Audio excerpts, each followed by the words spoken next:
Well, this is Dragonheart. I am Chay. I am joined by Mark Griffiths. It's a new year, and we have the Notts County game to break down. We have an interview with Josh Gowling, and we have a few anniversaries and landmarks that we'd like to talk about. So, how are you, Mark? How's things? Yeah, not too bad. The chat with Gowling's very interesting. He's the Hereford manager, of course, manager at Wembley last year in the FA Trophy final, and a player who always was mentioned when it came to opposition players looking good against us. So I thought it might be interesting to hear what he had to say, not least because he wrote an article a couple of weeks ago in The Guardian about how COVID affects low division teams. So yeah, he's an articulate speaker. He's a interesting chap. Yeah, I'm really looking forward to listening to that myself. So, let's not waste any time. This is Dragonheart. I'm Aaron Hayden, and this is Dragonheart. Notts County. It was a fascinating game, and considering we lost 3-1, it's not a game that I'm too bothered about because it was one of those freak games, isn't it, where all sorts was happening. 100%. I was quite interested at the end of the game seeing how a lot of Notts County press and fans were really thrilled at their performance. So I was thinking, well, I'm not sure I would be. I mean, we were taking chances with 10 men for 80 minutes, and I thought we did extremely well. You ought to be making chances against a team that are still trying to attack with 10 men. So I was really, really pleased with us, to be honest. Can I give you my fab fact, which I'm going to say 95% certain of? I've spent basically the entire week, why am I doing this to myself, going through every single red card Wrexham has ever received. How sad is that? Going back to the very first one on record, which is Percy Evans getting sent off for Wrexham in March 1910 in a Welsh Cup semi-final. Right? So gone through all the red cards, there are, by my estimation, 212 red cards given to us in our history, and Lennon is the second earliest ever. Wow. Beg your pardon. You know what? I just this moment saw the exception. Sorry, third earliest ever. Wow. As far as I can find, and I'm pretty darn confident here, there's only about 3 I've not got times for, which I'm still digging around for. He's sent off in the 9th minute. Obviously, that changes the game. And the only ones faster are, Gary Bennett was sent off against Cardiff at Nottingham Park after 5 minutes. And then there's a famous sort of inaccurate story, which is from the 1930s, that on Christmas Day, Wrexham went to Hull, as you do for Christmas Day. I mean, who wouldn't want to go to Hull and back for Christmas? And a player called Ambrose Brown, who didn't play much for us in 1936 in this match. Now, it's always been reported that it's the fastest ever red card in the history of football, that he was sent off after 20 seconds. That's not actually true. So you look it up on Google, and everywhere it will say Ambrose Brown, fastest red card, and it will say it's like 20 seconds. It seems to be more like 6 minutes. But certainly it looks like, unless I discover something else at the very end of my laborious research, like Lennon's the third earliest red card we've ever received in our history. And let's be honest, that conditions a game, doesn't it? I mean, it was a different game after that. Yeah, and the opening few minutes, that Reece Johnson goal, wow, what a goal! that gets us up early, and the fans, were electric. And then there was that red card incident, which by the rules, if you stop a goal with your hand, doesn't matter whether it's by accident or not, it's a red card, isn't it? So, though I think the rules say it's a red card, I think the nature of the rule is actually a bit unfair because I don't think Harry Lennon could have done much about that. No, I 100% agree. I really think the ref's got no option, absolutely no option. The rules are there's no room for manoeuvre in the rules. It says, but I don't like the idea of all handballs are automatically deliberate, which is sort of essentially what the rule is saying. when they're in the box. He's standing there. His arm is I mean, again, they talk about natural positions, but then it's also away from his body. So he's just standing there, basically. The ball's hit really hard. He hasn't got time to move his arm out of the way. He's not intending to block it with his hand. I wish he had enough time to react and get his hand out of the way, because frankly, at 1-1, then I'd have taken us to win it. Because, like you said, the way we started, after the first couple of minutes, they moved the ball around well for the first couple of minutes. But, you know, we did this very well against them at Wrexham as well. After that, we started to just stop them. They want to pass out from the back. We stopped them passing the ball out from the back. And that penalty instance was a real breakaway. It was out of the blue. So I really felt confident at that point. We'd made such a strong start. If we'd gone to 1-1, then I think we'd have carried on and beaten them. If I'm honest, I was delighted with the way we shaped up. Yeah, it was just one of those freak games, isn't it? Really, where it's a cluster of certain things happening. You know, the referee was a bit all over the place, wasn't he, for the game? But he had no choice. And I think a lot of people criticizing the ref for the handball. He had no choice but to send him off, and that the red card changed the game. But I gotta say, 10 men Wrexham were excellent, weren't they? You can't criticize the work ethic of any of them. I was delighted with them. Although I've got to say, you've obviously calmed down, because at 4:49 on the day of the match, you messaged me saying, "Never been so angry at a ref." So you've taken a step back, have you? I have taken a step back, because I wasn't actually sure of the rules with the handball rule. I was equally as angry as him and the linesman for their, is it third or second goal? Third one, yeah. Because for me, well, let's talk about the first goal. A lot of people were complaining that the first goal was offside even before the penalty incident. For me, looking at the replays, he looked onside. Yeah, can't really complain about that. But I do think that third goal wasn't on the line. It wasn't past the line as far as I'm concerned. The way the referee, it was like there was a bit of play. There wasn't much protest from the county players, was there? And it just looked like to me that the ref and the linesman reacted to the fans celebrating and then give the goal. Well, I mean, firstly, I feel it's a linesman's call really as well. So he's the focus, I'm afraid, of this one. I mean, I guess the way I look at it is, I was there at the time, and my impression at the time was I didn't really think it had gone in. When I looked at the replay in normal time, I thought that's gone in. When I looked at the first angle of slow motion, I thought that's gone in. And then when I looked at the angle from behind the camera, I thought that's not gone in. So I feel like I had 4 sort of looks at different angles, different situations, and it's 2-2 in my head. So I feel like I can't really complain whether it was in or not. I think it's obviously a very close one. I think where we were very unlucky, and I think that's how I describe us with the decisions. I think we've been very unlucky in that match, is that the linesman clearly is very confident, because if you watch him, he's and this surprised me when I saw it back.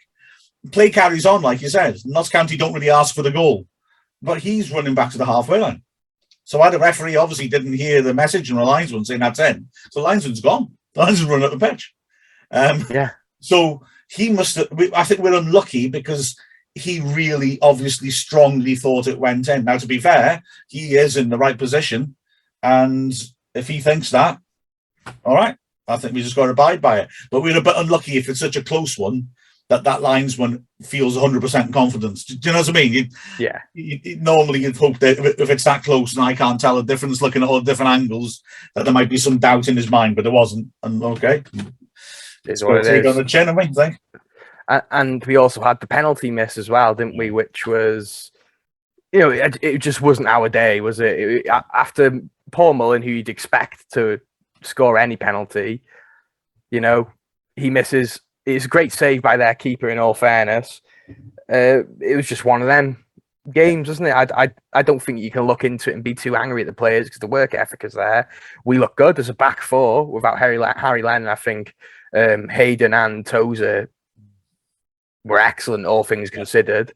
It for me, I don't think there's any point in really dwelling on that, and there's no point in the fans getting on the backs of the players, because it's just one of those crazy games that sometimes you account for once or twice a season, and maybe later on in the season we'll have a wild game that we win that we don't necessarily deserve to win. So I just think those sort of things swing in roundabouts. I don't know if the fans have been on their backs or not, but certainly on the ground they were excellent. The fans were really supportive at the final whistle. I mean, I felt very sorry for Mullen, because he worked his socks off. He was really battling, especially when we had to bring Ponticelli out wide, because they were giving us terrible problems down the wings. Yeah. And he was up on his own up front, and he battled like hell. I mean, I really had a lot of sympathy for him. And it wasn't a bad penalty. I've seen quite a few people sort of criticising the penalty. He's hit it hard. It's pretty much inside the post, about a foot off the ground. It's a good penalty. The keeper's good save. Yeah, exactly. The keeper's guessed, which is fair enough, and he's guessed right, and it's a cracking save. He's done really well to get down to it. Do you think we could have had a penalty a couple moments later? No, I don't. I see what people are saying, and I think there was one the next day in the Premier League that was given. Or that was more of a charge. But to me, it just looked like that Richardson, who's a burly bloke, was stronger than Hosanna, I thought, really. I think it'd be a soft one. I wouldn't be happy if it was given like that against us. I mean, there were other decisions as well, and I think we were very unlucky with some of the decisions, but I want to stick to that unlucky rather than call the ref out too much, because the foul on Hall Johnson at the start of the second half, I felt at the time was a red, so I feel I'm entitled to be consistent and say, I still think it's a red after seeing the replays. But to be fair, the ref's got one chance to look at it. He was behind it. I think he had to be sort of in front of that challenge. Well, he's beside it. You have to be in front of that challenge to see just how bad it was, I think. And the linesman's the other side, so he can't really help him out. Maybe the linesman down the line could have done. But, I mean, I think it's a red, personally, but I can see why it would be a yellow as well. Yeah. You know what I mean? I think we're unlucky, but I can't honestly moan about that decision, really. And then the penalty shout in the first half by Mullen. Yeah, I think that's a penalty as well, actually. He's pushed in the back twice. The first one's very hard. The second one is as he's going around the keeper. But again, the rest got one chance to see it. And as we all know from watching VAR in the last couple of weeks in the Premier League, how hard you push somebody is a matter of opinion, isn't it, really? So I think we were very unlucky. But I can't honestly call the ref out, really. And it's not the end of the world, is it? We're still third. We're in a great position leading into January, where we are going to make additions, I assume. We're not on a bad run. Losing to Notts County away in a game where we played well with 10 men for the whole game. It is what it is, isn't it? And it's just dust ourselves off. Get ready for the FA Trophy game. Is it not this Saturday after? Yeah. And then back to it in our next league match. And I'm really happy with where we're at the moment, Mark, to be honest. I think a good run of form and a couple good additions, and we've got a really good chance of going up as champions. I 100% agree, yeah. And the wheels will be in motion already, obviously, for the signings. I saw Julian Lescott in Starbucks yesterday. I think it was him. Sturridge. He's only 39, Lescott. Yeah. A bit like him. It did, really. But, there we go. That's the Notts County game. I don't think there's any point in dwelling on it. Yeah. I think a lot of fans got very emotional about the referee. I'm guessing a lot of me myself, after a few bottles of beer, everyone can get a bit angry at things, but then once you sit back and look at the actual what happened, the ref and the linesman didn't have the best of games, but at some point in the season we're going to have the same thing happen to us, so that's just football, isn't it? Exactly. Well, anyway, after this we have a very interesting interview with Josh Gowling. I'm Jake Hyde, and this is Dragonheart. Well, Josh, thank you so much for joining us. Really, really good of you to take time out from your schedule. But I've got to say, firstly, the article that you wrote for The Guardian really was very perceptive about the effect of COVID on lower division teams. Yeah. I mean, I wonder whether people really realise just how difficult life is for people who are trying to keep clubs going in these circumstances. Yeah, I think, we're not like the Premier League, and a lot of big championship clubs where, we have, mass revenue streams from sponsorships and that stuff. I know obviously you guys are now fortunate enough that you've got, the owners in, which you get TikTok and stuff like that in, but it's a great club anyway, isn't it? So yeah, you deserve it. But, the reality is clubs rely on fans coming through the door. And if they don't do that, then where's their income coming from? And that's, obviously that's what we spoke about in the article along with other things, and just how tough it is for clubs at this level to be sustainable and keep going, especially in a pandemic when, fans are not there or limited.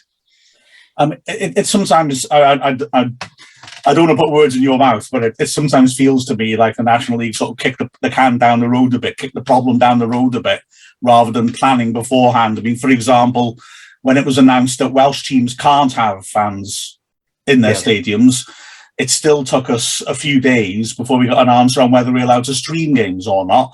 We did sort of think that they would have planned in advance for it. And it just makes me feel nervous. You got something coming that you know it's coming, and yet the reaction seems to be of shock almost. Yeah, I just think the National League is starting to get better at the commercial aspect of the league. I think if you actually look at the revenue that the National League brings in, it's not bad. The fan base is phenomenal. You look at Wrexham, you look at Notts County, you look at Grimsby, Stockport, Chesterfield. I mean, the club, the fan base is phenomenal. Now, the National League need to monetize that better. And I think by monetizing that better gives the availability of a Wrexham, if they have to play behind closed doors, of having a bit of financial support there.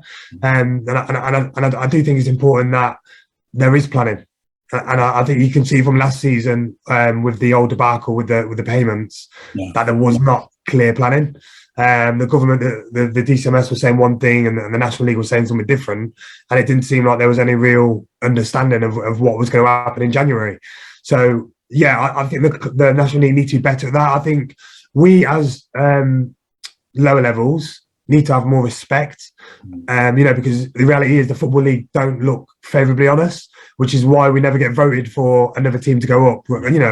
How the National League is one team automatic, one team for the playoffs, when really every team that goes up does phenomenal in the Football League. Yeah. So, but I think until we get our house in order and until we monetize and until we look more professional, until we advance plan, then they're always going to look down on us like that, I think you're dead right. And I got to be honest, I think the Football League is quite short-sighted in not allowing an extra promotion place, because it feels to me like, basket case clubs come down from the Football League and then it sort of go a bit stagnant in our league. I mean, Wrexham, for example, because it's so difficult to then work your way back up. If there was an extra way back up, clubs would have more chance to sort of regenerate themselves and come back up quicker.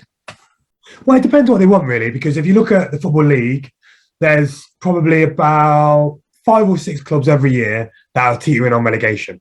Now, you're voting, you have to vote for an extra body to come up through the National League. Now, if you're 5 or 6 of those clubs, are you going to vote on another team coming up when you're teetering every year? You're not going to do it, are you? Yeah. So, and that's the reality of it. I mean, we looked at the voting system last year regarding the National League and how they divvy out the shares, and the National League North got like 3 or 4 votes and the National League got pretty much all the votes, so it didn't make any sense. So I just think we're a bit archaic with the way we do things nowadays, and I think it does need changing. I think for us, the National League North, we should have 2 go up, 1 through the playoffs. The National League should have 2 go up, 1 through the playoffs, because it makes the whole pyramid more competitive.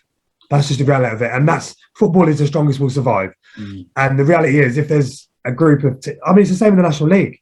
There's a group of teams every year in the National League that are teetering every year. At our level, there's Fylde, York. Now, obviously, ourselves are starting to emerge. There's some big Chester. There's some big clubs at our level, and really, you could do with one of them in the National League, because then all of a sudden it makes that league more competitive. So whether or not they're going to do it, I don't know. But I think for the fans, it's good to have, big clubs at the right level. It seems to me, and speaking from a distance of one division, that the north looks stronger than the south, in that you get like yo-yo clubs coming up from the south. Ebbsfleet, Woking, Braintree just bounce up and down, Dove, different teams like that. Whereas in the north, big clubs like York or Chester have got. I just said Chester were big on a Wrexham radio. Oh no! That's the end of me. I'll be slaughtered. So, burning effigies of me in the street. But again. But clubs like that look like they're sort of stuck because it's really hard to get out. Like you say, all those teams who are competition for you. Yeah, I think the South is a bit more of a technical league, a bit of a slower league, and then obviously, like you say, the North, it's a bit more tough. I would say, a bit more physical, a bit quicker. Like you say, there's some really big clubs, at this level as well. So, when you got York, Fylde, Chester, I'll take the flag on that one. Hereford coming through, and you've got some big budgets at our level. Real big budgets. Budgets that could compete in the National League. So it's then difficult to get out of. When you've got one up and obviously one through the playoffs. So it's what the playoffs are like. It's a lottery, isn't it? So I mean, you look at Boston now. I mean, the manager's just gone there, and they've got a decent budget, and obviously they're just in the playoffs, and he's done a great job there. But obviously they're looking at to move on from that. So. There's about, I'd say about 5 clubs, especially at our level, that have really got budgets that could really hang with the best in the league above. Which, if you know what I'm saying, is why you're well thought of in the game as a manager, because it's no secret that Hereford's budget is not really that competitive, and yet you're. Really? well, that's what I'm told. Yeah. From the place you come from, where you've had to rebuild the club as well. How could it be, sort of Fylde style budget, and yet you've been to Wembley, you're holding your own in a very high level of competition. Yeah, I mean, when I took over, obviously we had, obviously I was playing at the time, and we had a pretty healthy budget. I think the club went for it for a couple of years, and obviously they ended up in relegation battles. And I was, I've said this before, I was fortunate enough and not fortunate that obviously Russ Slade come in and he didn't pick me. So I spent a long time in the stands watching the games. So obviously when I took over, I'd already made notes of what needed to be done. So obviously we were able to get safe that season. So I think we were like 1 win in 15 or 20 or something stupid. So we were bottom of the form table, looking like we're going to go down. So first thing first was to consolidate. But I've got business head on my shoulders. I love business, and my idea of dropping to this level was to get a club at this level and be able to go in and, 1, leave a legacy, but 2, grow a club and build a football club. So for me, looking at the back end of the club, there needed to be changes. Obviously with that, the budget got decimated, which for a manager, obviously you want to be as much money as you can. But, as a young manager for your first job, you take what you can get. So, at the end of the day, we did that. So knowing that and knowing we had a small budget, I had to come up with a way, a philosophy, a DNA, a way of playing that got us results. As simple as that. With the bodies we have now, with a smaller budget, you have to be a better manager, and that's the reality of it. And you have to have better staff around you to get the best out of the players, and that's what we've done. We're very big on analytical data. We recruit based on data as well, and we come up with clear game plans, and we look at progressing players and making players better. And the reality is, I think, sometimes when players drop into the National League North, sometimes they're just broken. Sometimes there's not actually much difference in level between this level, the level above, and the Football League, but they've had bad experiences with managers, or things have not gone right in their personal life. And me, from a psychology background, that's great for me, because I know I can bring someone in and sit down and nurture them and get them back to where they need to be and buy into what we're doing.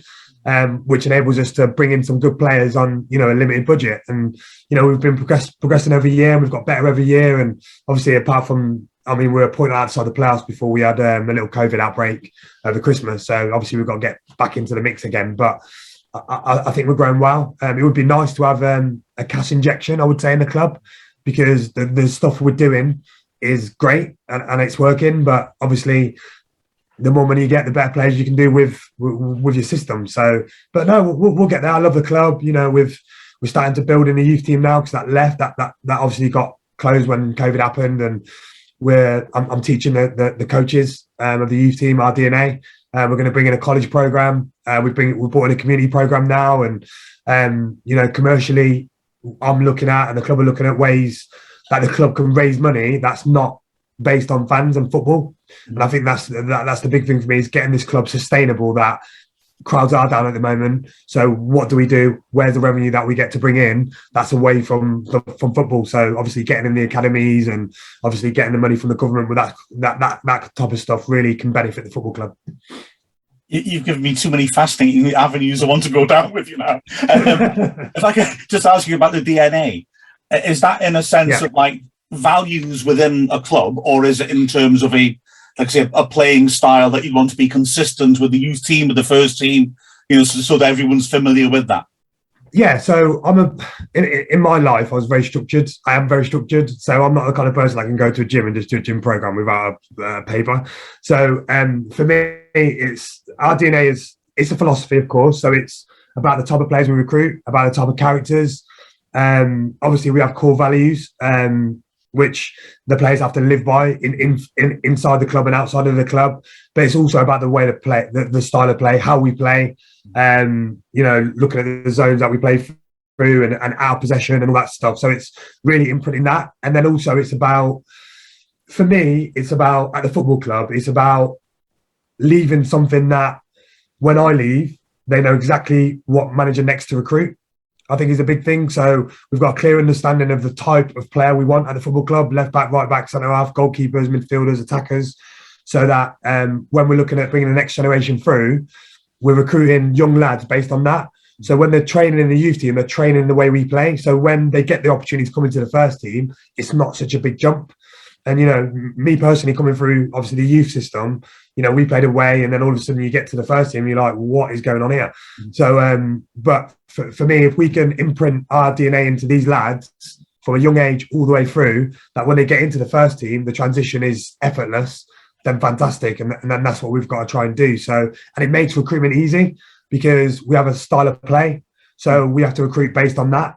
So, there won't be, generally my players are fit, athletic, obviously good footballers. So that's kind of like what we're recruiting for, obviously based on stats. We're doing a big stat-based thing at the moment to, really try and hone in on getting the right type of targets, because the reality is with a small budget, you've got to get them right. So, we've got one or two wrong, of course, and stats aren't 100% foolproof, but I think it just gives us that means that we can be a bit more shrewd with our investments. You can narrow the field at least with stats, can't you? At the very least. I just think you can look at a player and he'd have an amazing game, and you think he's for me. You can look at him again, he's having an amazing game, but there's 40 games in the season. Yeah. So, and I just think with stats, it gives you a clear picture of the player. So it's just not your eyes deceiving you, but actually just back it up. So that I think they're really important. Like the perfect swing in Moneyball, isn't it? The whole, you see him once. 100%. By total coincidence, I write a column in the local paper, and I've actually been writing about that this afternoon, that Wrexham have often, I suppose all clubs probably do this, bought a player because they look good against them. Especially, I'm talking about maybe 20 years ago, and there wasn't it was more word of mouth. And we bought a keeper who was a short, agile goalie who was always amazing against us. And he came to us and had 2 rough years because we were made for him. We were a passing side. Any big striker that we bought ended up getting converted to centre-back, seriously, because we didn't sling crosses in. Now, this lad was great at coming out of people's feet. He was great at making acrobatic saves, and we never stuck stuff in the mixer to make him look bad. And then we bought him and had 2 years with the teams sticking stuff in the mixer and then looking bad. Oh, well, that's life, isn't it? I can't stop thinking as well. You sound very meticulous and very sort of details-based. I don't know, the cliched phrase came into my head, marginal gains. But then I thought the problem with that is that Sky, the cycling team, obviously sort of came up with the phrase, but they had a lot of money to bring these marginal gains in. They can get camper vans for Chris Froome and let him sleep in the car park rather than have a hotel room and things like that. Is it difficult? I certainly found that until fairly recently, there wasn't much data at National League level to dig into. No. Is it difficult? No, there's not. Yeah, there's not. So we coming up with a way of collating our own data. Is what I would say. Obviously, you've probably seen some articles about what we're doing regarding data.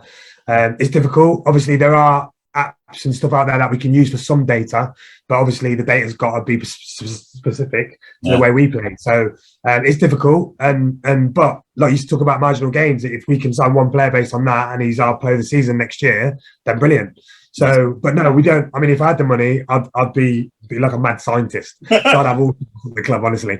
But I don't. But look, I think we're quite innovative. I think we think outside the box. So we try and do as much stuff as we can with limited resources that we have.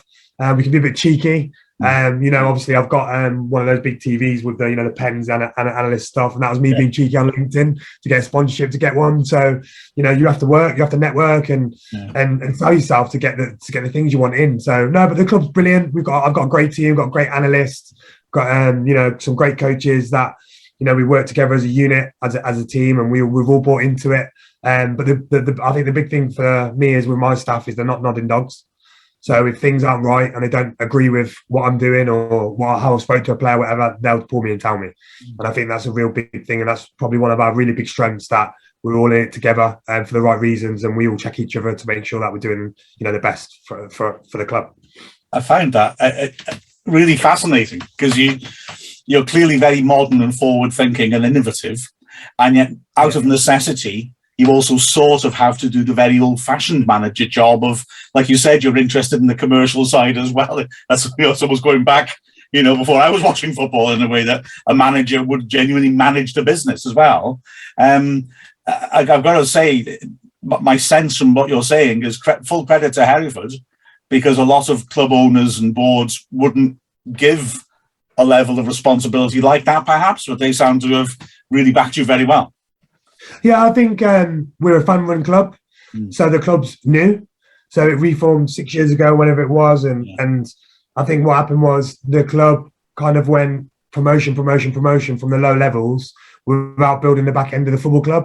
And then all of a sudden we've got to the National League North, where there's some big clubs in the National League North, and then all of a sudden we're like, oh, we need to start building something. And I'm fortunate enough that I've been at some, really good football league clubs, and I always watch and I've always took notice. I've always looked at things different than just the football side of things. I've looked at the commercial side of things. I've looked at how things run social media based and all that stuff. I mean, like you guys, I love all the TikTok stuff because the reality is commercialism is online nowadays. That's what it is. Program sales are going down now because people are not doing paper anymore. Money transfers are going down, they're all digital. So, we have to start thinking of that stuff. So, going into the club, when I sat down and pitched to get the job, that was, one of my remits was I want to be involved in the football club. I don't want to just come in and just do the stuff on the pitch. I want to be invested in a football club and grow a football club. And, they're bought into that, which is brilliant. And we'll keep growing it. Obviously, at a point when we get to a level, they'll probably tell me to pee off and get lost and say, look, we're doing this, leave us alone, which they do at time to time because I'm a bit too interfering. But yeah, I just want what's the best for the club. And, commercially, the commercial is lined with my budget. So I need to be on that all the time, because if I'm not, and we're not selling and we're not hitting targets, then all of a sudden I get less than my budget.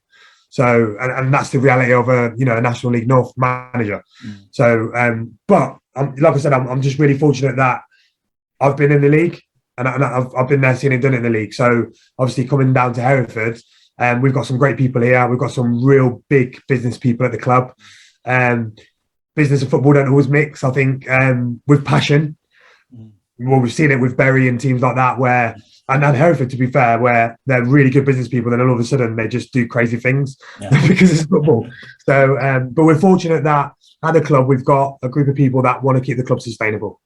I think that's the biggest thing, and they won't overspend. If it means that we have a less budget and we can't bring in the best players in the world, that's what it will be to make the club sustainable, because the club went bust, and that's the reality of it. But it's also kind of my job, I suppose, to kind of look at them and say, well, we've been there, seen it, done it. We know the implications of not managing the club properly, but we can't make decisions based on fear. We have to make decisions based on a strength that we've been there we've seen the effects of it, so we've learned from it. So we won't make those mistakes again. Now let's drive forward, and we're getting there. We are getting there. It's like, I'd like it quicker, of course I would, but we are getting there slowly.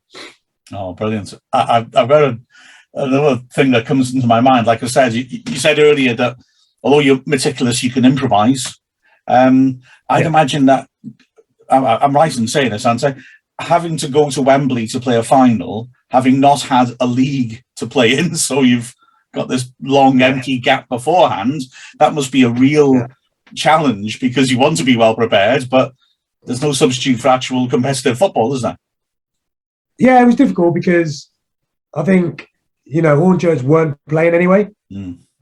Yeah. So, and I think their style of play, I don't really think they had. No disrespect to Orange because they beat us in the final 3-1, so fair play to them. But obviously, the way we have to work at what we do. And I think not having games to keep that momentum going, I think affected us in the final. But also, they were the underdogs. So when you're the underdog, there's no pressure on you. And it really taught me about myself. It taught me about my squad, who could handle pressure and who couldn't.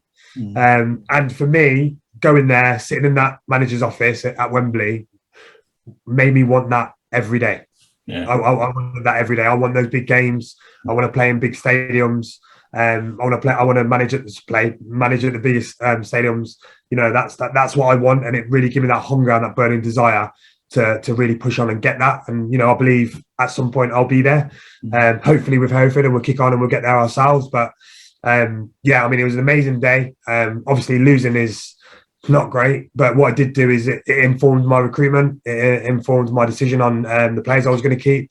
So there was positives from it, even though we ended up losing. And the great thing is, after the game, we got all the lads on the coach, found out where all the fans were at a pub, and we all got off the coach and we celebrated with the fans, because for me, we'd not had them all year, and that was their first opportunity to come and see us at Wembley, which I know we lost, but for a lot of them was amazing. So we had to share that with them, and so I got to make sure all the lads got off the coach and we all went in the pub and kind of commiserated or celebrated together, whatever you want to call it, as a group.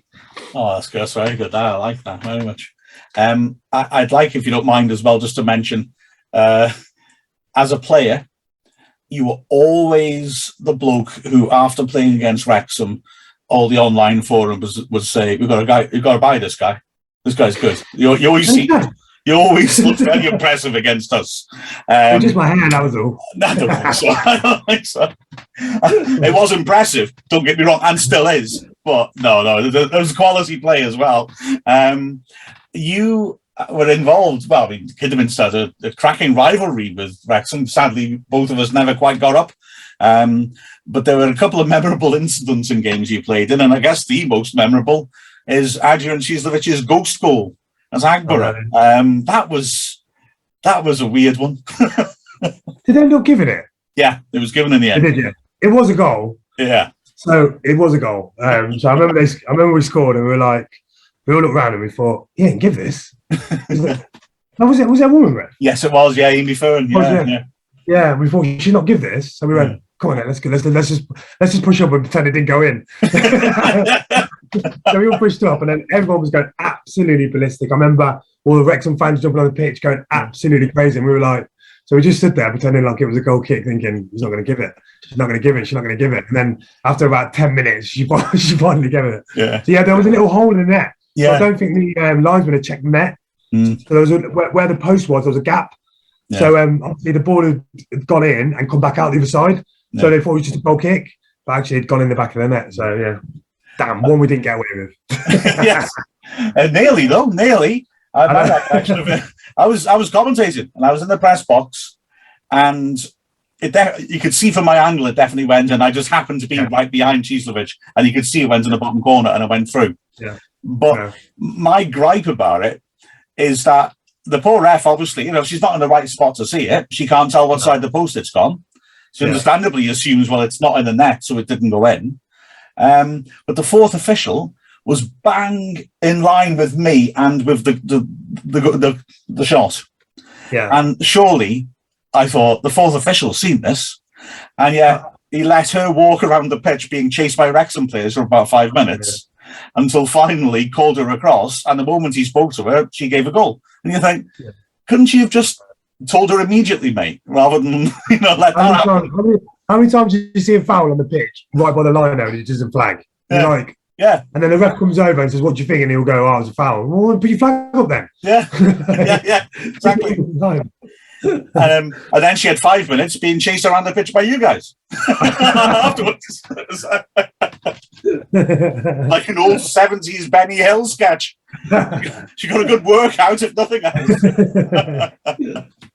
But and then we got players sent off afterwards because they were so angry, even though, to be fair, she did come to the right decision. So there was no real right to be annoyed. But I think everybody concerned if Wrexham had lost the plot by then, to be fair with you. To be fair, we'd always, whenever I played against Wrexham, it was always a tough game. You knew exactly what was coming when you played, especially I think that year we played at your ground and some of the football you played, and the pitch is massive. And when you're getting bopped around for 90 minutes, you're just like, just let it be over.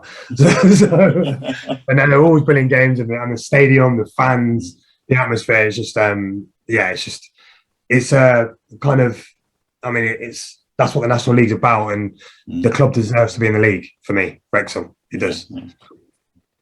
Well, it's certainly exciting at the moment, with capacity crowds. On Boxing Day would have been sold out.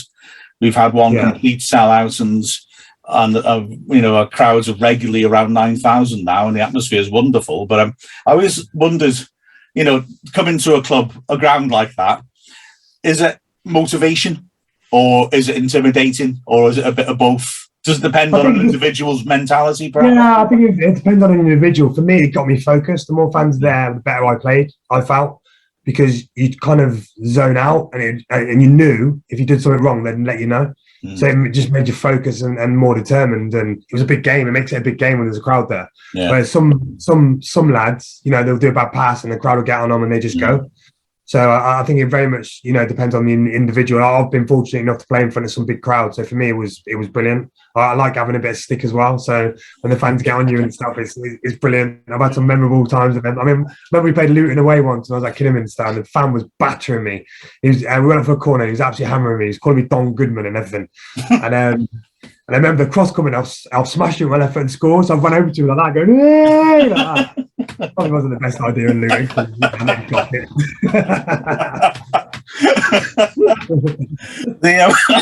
As with the biggest game I remember you playing at Wrexham was a playoff. And I don't want to rub the result in too much.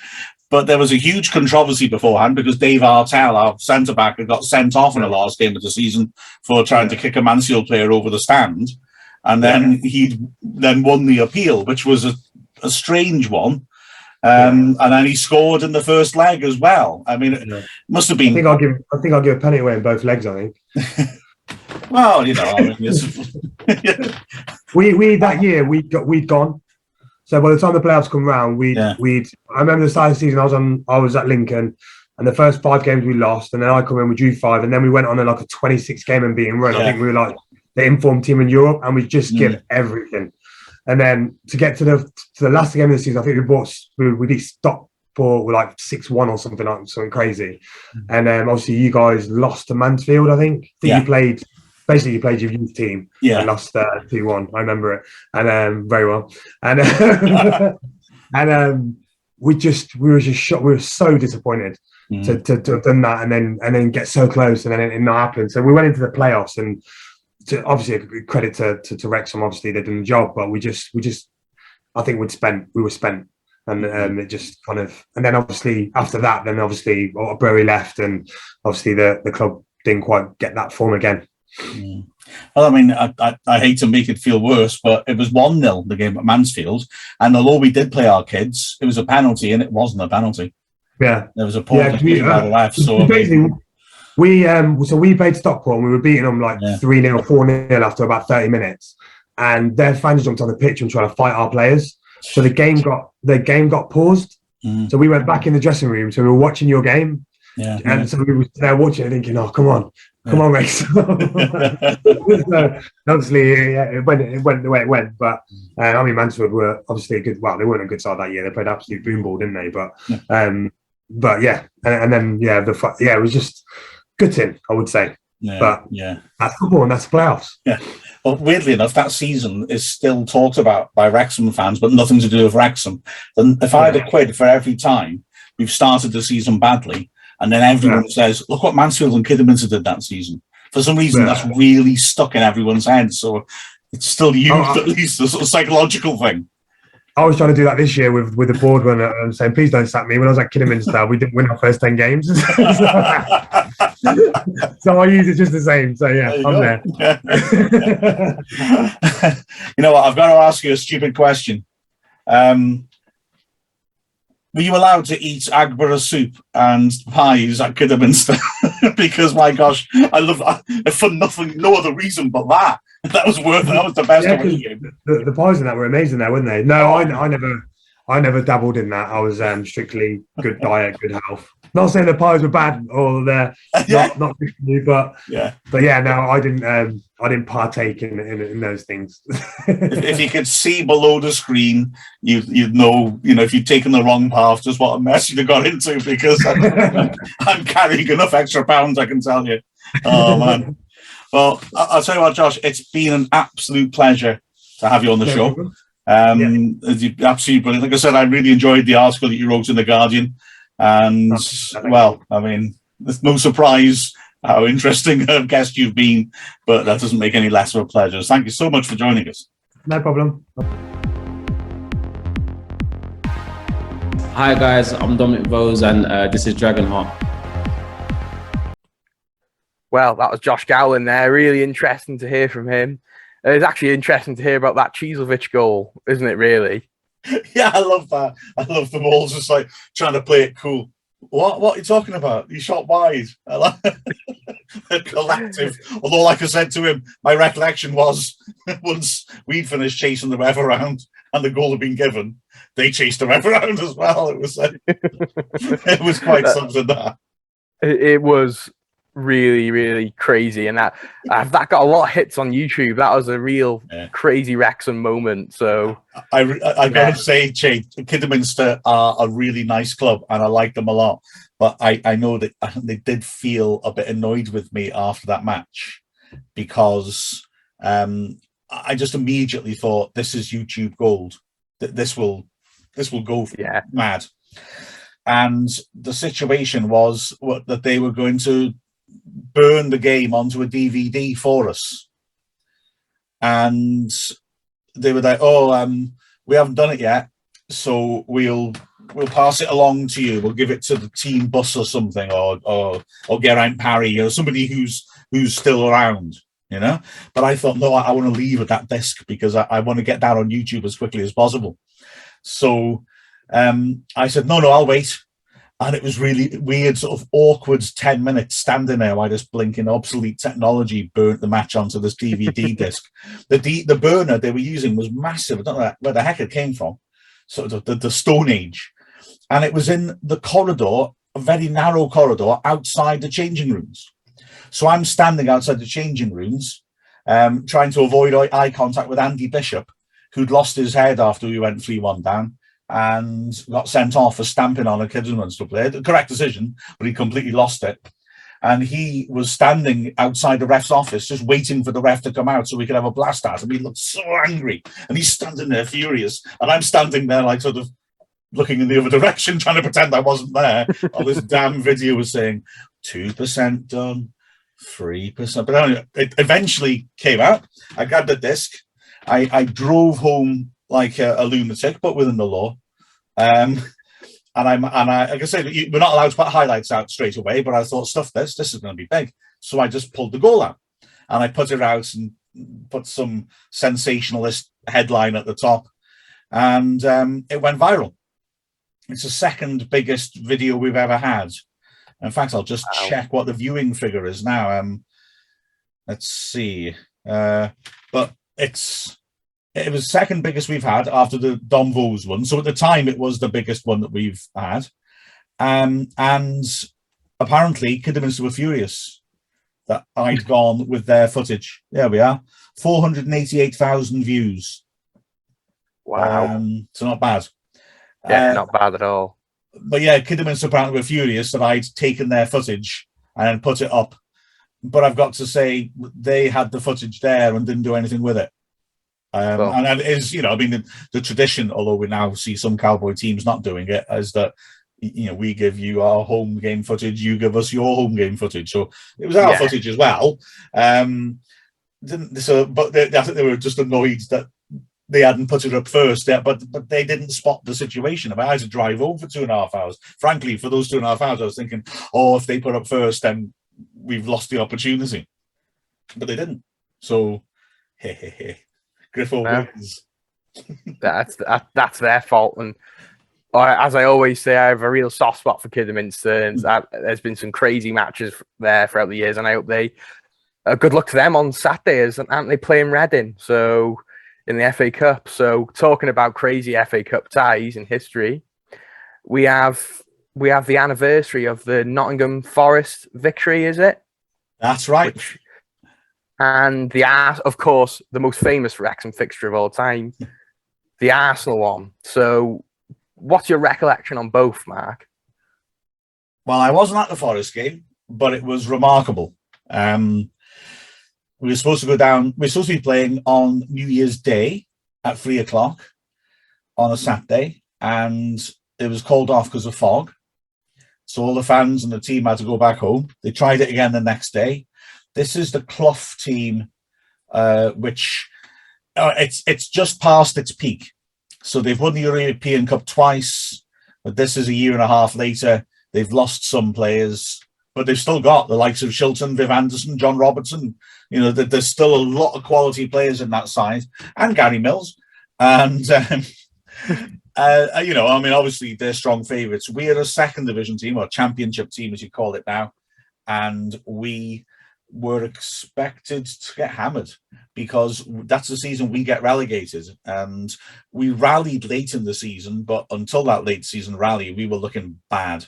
So we shouldn't have had much of a chance. And we go behind very early on.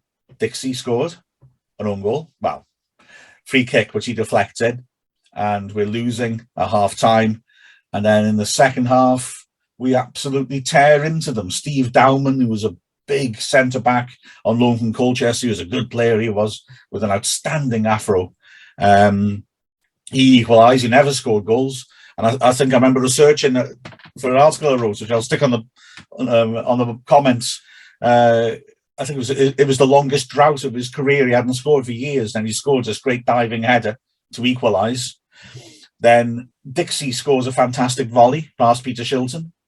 And Mick Vinter, who was a real sort of fox in the box striker, bizarrely scored from outside the area, possibly thinking I might as well score the best goal of my career because he was Notts County legend, who then moved to Wrexham.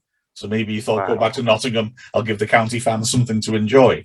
And we beat them 3-1. I mean, absolutely remarkable that we could do that against, say, Clough's Forest, and which still had the remnants of a lot of good players. And although, like I say, they were going into a little bit of a decline. I mean the decline from being European champions. They remained a good top division team for years. But we pulled her off. That's one of the real forgotten upsets. Yeah. It even seems forgotten by the media. Maybe because it was moved back a day. But yeah, it's just not remembered like maybe it should be. Yeah, well, maybe we should do a separate show on giant killings in the future. But yeah, that is one that I think I've heard of it in the past, but it never comes to my immediate thoughts. I usually hear more about the Middlesbrough one or the West Ham one in previously, more than the Nottingham Forest one. But the one everyone talks about, and it is probably Wrexham's most famous moment, is that infamous Arsenal game, isn't it? Draw a picture to fans who obviously weren't there at the time, or draw a picture to the newer fans, the younger fans, what that was like, the build-up, the game itself, covering it. What was it like? The build-up was exciting, but I think everybody knew we had no chance. We really genuinely felt we didn't have a chance. I mean, Arsenal were the champions of the Premier League. The top division. They'd had a poor season, though. They didn't defend their title well at all, so they were struggling a bit. They'd signed Ian Rice and he was making a difference, but he was cup tied, I think. He certainly couldn't play. Yeah. There was a reason why, so he couldn't play. But still, I mean, you look through that side, it is the side pretty much that won the league the year before, and it's full of great England internationals. Seaman goal, Adams at centre-back alongside David O'Leary as Irish legend. You know, you've got Lee Dixon, Nigel Winterburn, it's a great back four. You've got Paul Merson, Alan Smith up front, who was a prolific goal scorer, David Rocastle. I mean, they got a fabulous team, that. And so beforehand, basically, the season before, we had finished bottom of the 4th division. And the only reason we didn't go down was because they were restructuring the leagues, because Aldershot had gone out of business. So they restructured the league so nobody went down. Now we knew that at the start of the season, and actually, I think that was Brian Flynn's great stroke of genius. Actually, that I could be wrong, but he certainly got the feeling that he decided to experiment for that season. The year before, we'd genuinely nearly gone down. Colchester went down, and it was us or them, and we survived. And I think Flynn realised that there was no danger of going down, and so he decided he'd experiment and bring a lot of young lads through. And we finished bottom because of that, because the young lads were very inexperienced. But I think it stood them in good stead, because we're talking about players who made their debuts that season or got their first run in the team that season, like Phil Hardy, Gareth Owen, Carl Connolly, real players who would go on to be legends for us. Steve Watkin, I mean, a little bit more earlier, Steve Watkin, but certainly that was when he got his games in. And basically, yeah, we improved the next season. The season we played Arsenal, but we were a mid-table team. We're nowhere near challenging for the playoffs. And we were supposed to get hammered. So beforehand, you sort of think, well, this is great. We're going to get to see Arsenal. This will be fun. And we'll give it a good go. So beforehand, you sort of thought, well, fans are going to make a lot of noise. We're going to get stuck in, but it's not going to happen. Surely this is too much, even for us. And then I felt the mood changed a bit early on, because they were better than us, much better than us in the first half. And I remember having this feeling, I was commentating on it, and I remember having this feeling of it's quite difficult to get, I know it's a stupidly obvious thing to say, it's really hard to get the ball off them. And then when we do, we're under such pressure to make the most of it that we're struggling to use it well. But then we started to get at them a bit. And Gareth Owen missed an early chance. I mean, it was a snapshot. I'm not knocking him. But it was one of those where he did really well to stretch, and he hit it well from around the penalty spot. Clear sight of goal. He's stretching, and he can't quite control it. And it just goes the wrong side of the post. And you think, whoa, what if that had gone in? And we did get at them a bit. But as the half went on, they regained that grip. And they scored that goal early on, just at the end of the half. And I know there's that cliche, which is not backed up by the stats, the best time to score a goal is before half-time. But I think this was a beautiful illustration of how scoring before half-time can be a bad thing.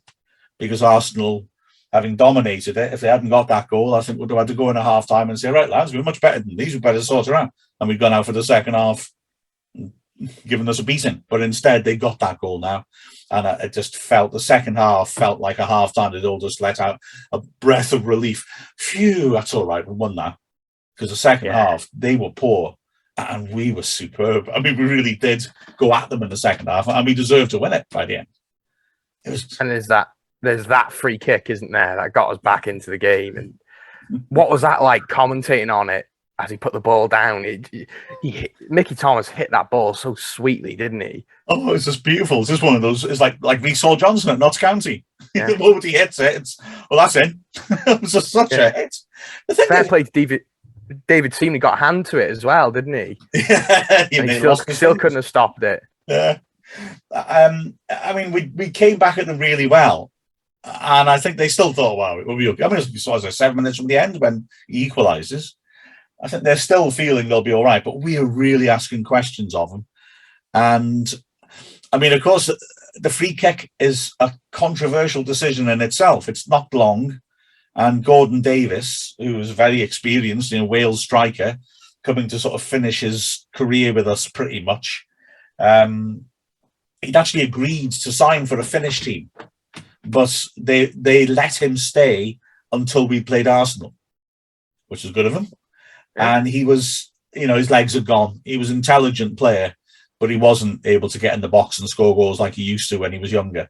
But it was just cute. He backed into David O'Leary and bought a free kick on the edge of the box. Now, you look at it again. Is O'Leary climbing or is Gordon Davis backing in? I think it's unlike the Notts County game, we got the lucky decision that time. And Mickey Thomas thrashes it in. And it was interesting. You then see the signs of like Arsenal's psychological collapse, because David Rocastle is a beautiful midfielder. Rocastle gets the ball in midfield in loads of space and just hits a square sort of switch to nobody, and it goes for a throw-in, and the whole crowd go nuts, and he looks bewildered. Wow. And you just think their heads have gone. Why did he do? I mean, he's a lovely pass with the ball. What just happened there? It was just like, got the ball, panic. Oh, there should be someone on the wing. Bang, there's nobody on the wing. And you just think, their heads have gone here. And the fans are really roaring, going for it. And then that breakaway, Wayne Phillips's ball over the top, down the right rather, and the ball getting pulled in. And then Tony Adams, who I said was the best English centre-back of his generation, makes the mistake, stretches and pops it straight to Steve Watkin. And Steve, yeah, great, cool finish that. And the other thing with their disintegration is I always remember seeing, you look back on the video, look at the 2 goals. And the Arsenal fans, after the equaliser, there's like this weird like ripple in the crowd as the whole lot of them like sort of just, I don't know, like throw their heads back. They're all amazed, like, what? And then after the second one, just the whole Arsenal end just go that, they all just throw their heads in their hands simultaneously. Oh no! It's quite funny to watch, like the increasing horror that they're feeling as the goals go in. And of course they do equalise, and it's disallowed, and that's a tight one. Well, I say a tight one. It's a dubious one. But I don't care. Jimmy Hill did. So yeah. Jimmy Hill went nuts on Match of the Day afterwards, and Desmond Lynham was having a go at him for you know, not enjoying the romance. Jimmy Hill slapped a tenner on the desk and said, "Oh, I had Arsenal in the Match of the Day sweepstakes, so Wrexham can have my £10 back." And threw a strop because he felt Mickey Thomas's free kick wasn't the goal. He felt their goal should have stood, maybe so. But then, my response to that is have a look back at the other FA Cup game we played against Arsenal in 1978, which is a quarter-final of the FA Cup. We lose 3-2 at the racecourse, but there's a disallowed goal at the start, and I defy you to work out why it's disallowed. I mean, honestly, just watch it and try and work. I'll put that in the comments and leave as well, won't I? Like, there is no reason to disallow the goal, but it's disallowed. So they are 1-1. And the Wrexham fans' response, of course, was to send Fulham, because Jimmy Hill was chairman of Fulham then, loads of counterfeit £5 notes with Mickey Thomas's face on rather than the Queen. Which should be the real £5 note, shouldn't it? well, absolutely. But he did get into a little bit of bother over his counterfeiting, didn't he? Had running simultaneously with that cup run. It's quite something, isn't it? What a romantic game, and in my opinion, one of the most defining moments in Wrexham AFC history, isn't there? I think you could argue it was the most defining moment. I personally say that when the fans took over the club was the most important moment in Wrexham history. Yeah. But that game is certainly in question. It's just hearing about it and seeing Wrexham competing and beating the likes of Arsenal is just so alien to me, because since I've been a fan, we've never really had a great FA Cup run. Yeah. The closest we had was probably the Stoke games. That was 7 years ago too, wasn't it? Oh yeah, that's true. Yeah, that was terrific. But I was thinking about that the other day, just looking at it and thinking there's a whole generation of Wrexham fans who haven't seen our cup runs, which is a shame, because I say I was lucky. I mean, a lot of my youth was spent watching a really bad Wrexham team in the 4th division, and Arsenal felt a bit like the payoff. You've been patient for 10 years, have this.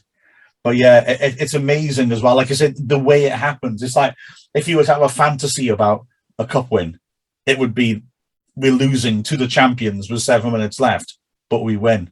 And one of the goals is an absolute screamer. And then the winner is scored by a local lad. You know, I mean...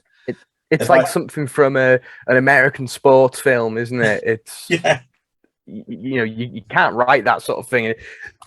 I remember going to my first game with my auntie to go watch Wrexham back in early 2000s. And I remember the first thing she told me about was that Arsenal game. You know what I mean? So Yeah. it certainly is like a real like folk story for the town, isn't it? Oh, 100%. Oh, absolutely. It's and the ironic thing, of course, is that I reckon you might argue the Porto upset is a bigger upset, actually, in that they're European royalty. We were worse, I would say. That Wrexham team that beat Porto was not as good as the Wrexham team that beat Arsenal, because we had all these good young lads coming through in the team that beat Arsenal. And also that it's over 2 legs, the Porto game. It's much harder to pull up a shock when you have 3 hours of football, because the better player surely will come through, or a team will come through. But I don't want to spoil the romance of what we did against Arsenal, to be honest with you. Yeah. Because it was utterly remarkable. It certainly was. And I love looking back at the highlights, and I think it's a footballing story that's not talked about enough this day and age. So, yeah, and let's hope in the future we have more FA Cup runs and more trophy runs even, because our next game is going to be, is it Folkestone Invicta at home? Yeah. So, yeah, maybe, what's your thoughts on that one? I don't know, because with COVID, you know, will that affect the team we can put out? How serious a team are we going to put out? I must be honest, after the Notts County game, I thought we've got to pick Mullin, because he's just champing at the bit after that penalty to stick some goals past someone and get his confidence up again. But having said that, Parkinson since then has essentially said Mullin's going to take a 3-week break to try and recover from his hamstring injury, because they feel they've done everything that they can do, and yet it still won't quite go away. So even the one, I thought, cast iron selection, I guess, isn't. But, well, we've got to be strong favourites for that, haven't we, obviously? Yeah. But, you know, we just talked about giant killings. You can't take anything for granted. The thing is, I want us to go up this year. I'd love to go have the FA Trophy as well, but I want us to go up this year, bottom line. Well, we'll break that down. I think we'll probably do a bit of a segment on, because there's no game this weekend. We'll do a bit more of a heftier segment on who we should play, how we should play, sort of thing, next week. And yeah, follow us on Twitter, follow us on Instagram, Dragonheart Show. Follow the Wrexham official Twitter, YouTube, all that good stuff. So yeah, that's it from me, Mark. Absolutely, it's been a good one. Bringing back some happy memories. Yeah, it has been a good one. This is Dragonheart.